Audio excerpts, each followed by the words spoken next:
જય હિન્દ વિદ્યાર્થી મિત્રો, સ્વાગત છે તમારું આજના વિડીયોની અંદર। અને આજે આપણે જોવાના છીએ ધોરણ 10ના વિજ્ઞાન વિષયની જે અસાઇનમેન્ટની સિરીઝ શરૂ હતી તેનું પ્રશ્નપત્ર નંબર 2 વિભાગ એ જોઈએ।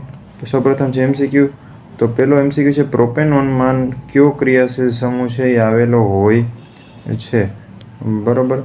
તો પ્રોપેનોન છે એને પાછળ આપણે જોઈએ તો ઓન એવો પ્રત્યય નીકળે જે કીટોન સમૂહની અંદર આવે, બરાબર। કીટોન સમૂહ હોય ત્યારે ઓન પ્રત્યય લાગતો હોય એટલે આપણો જે જવાબ થશે એ થશે ઓપ્શન ડી, કારણ કે આ ડબલ બોન્ડ C અને અહીંયા ડબલ બોન્ડ જે O છે એ કીટોનને નિર્દેશ કરે છે એટલે આપણો જવાબ થશે ઓપ્શન ડી। બીજો MCQ છે, નીચેનામાંથી કયો કૃત્રિમ સૂચક છે, બરાબર। તો આમાંથી ફિનોલ્ફથેલિન છે એ કૃત્રિમ સૂચક છે। ત્યારબાદ ત્રીજું છે, 5 ઓહમ 10 ઓહમ અને 15 ઓહમના 3 અવરોધોને એકબીજા સાથે સમાંતરમાં જોડાતા પરિપથનો સમતુલ્ય અવરોધ કેટલો થાય? હવે જોડાણ સમાંતર છે તો એનો સમતુલ્ય અવરોધ હોય તો એના માટે એક વિધાન આપણી ટેક્સ્ટ બુકમાં પણ આવે છે કે ભાઈ સમાંતર જોડાણનો સમતુલ્ય અવરોધ હોય એ પરિપથમાં જે જોડેલા અવરોધ હોય એમાં બી સૌથી જે નાનામાં નાનો અવરોધ હોય એના કરતાં પણ સમાંતર જોડાણનો સમતુલ્ય અવરોધ નાનો હોય। અહીંયા નાનામાં નાનો અવરોધ 5 ઓહમ છે એટલે જે સમતુલ્ય અવરોધ હશે એ 5 ઓહમથી પણ કેવો હશે? નાનો, એટલે આપણો જવાબ થશે ઓપ્શન એ। ત્યારબાદ ચોથું છે, નીચે આપેલ પ્રકાશ સંશ્લેષણની પ્રક્રિયાનું સમીકરણ સાચું બને તે રીતે પૂર્ણ કરવા સાચો વિકલ્પ પસંદ કરો। પ્રકાશ સંશ્લેષણની પ્રક્રિયાનું સમીકરણ છે એટલે આ જે જગ્યા ખાલી છે ત્યાં આવવાનું છે C6H12O6 એટલે ઓપ્શન બી।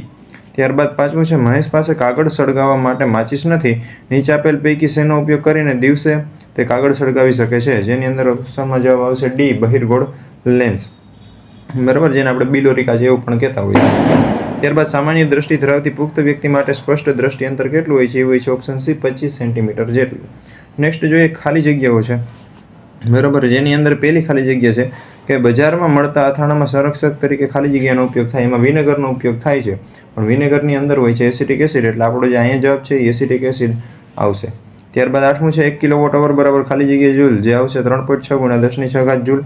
ત્યારબાદ પર્ણરંધ્ર ખુલવા બંધ થવાની ક્રિયાનું નિયમન કોણ કરે? તો કે રક્ષક કોષો, ખાલી જગ્યા કરે છે એટલે કે કોણ કરે? તો કે રક્ષક કોષો।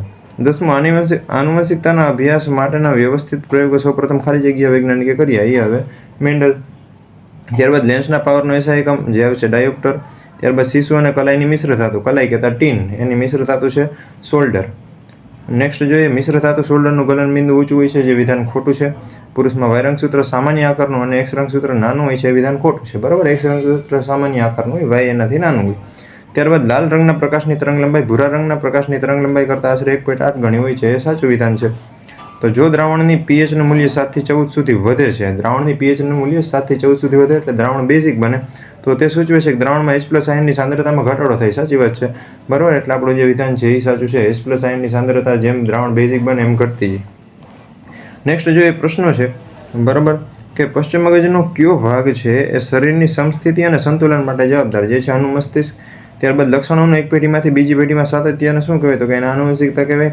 નીચેની જે જોડીઓ છે એમાંથી ખોટી જોડ શોધીને લખવાની, જેમાં આવશે ઓપ્શન સી, સિલિયરી સ્નાયુ, કીકીને નાની મોટી કરતો સ્નાયુ। ત્યારબાદ 20મો પ્રશ્ન છે, હું વિદ્યુત પરિપથમાં વહેતો વિદ્યુત પ્રવાહનું માપન કરું, બોલો હું કયું સાધન છું? વિદ્યુત પ્રવાહનું માપન એમીટર વડે થાય છે, એટલે આપણો જવાબ થશે એમીટર। નેક્સ્ટ છે જોડકા, જેની અંદર પરાવર્તિત ક્રિયા અનૈચ્છિક ક્રિયા આવી, પરાવર્તિત ક્રિયા હોય તો એ કરોડરજ્જુ આવશે એમાં સામેથી, એટલે કે આ જે બી છે તે, અને અનૈચ્છિક ક્રિયાની અંદર આવશે લંબમજ્જા એટલે કે એ। ત્યારબાદ દ્વિતીય પોષક સ્તર છે, એમાં આવે પ્રાથમિક ઉપભોગી એટલે સી, અને તૃતીય પોષક સ્તર આવે એમાં દ્વિતીય ઉપભોગી એટલે બી। તો મિત્રો આપણો જે વિડીયો છે સેક્શન એનો અહીંયા થાય છે પૂરો। આપણે જલ્દીથી જ એક નવા વિડીયો સાથે મળીશું, ત્યાં સુધી બધાને જય હિન્દ।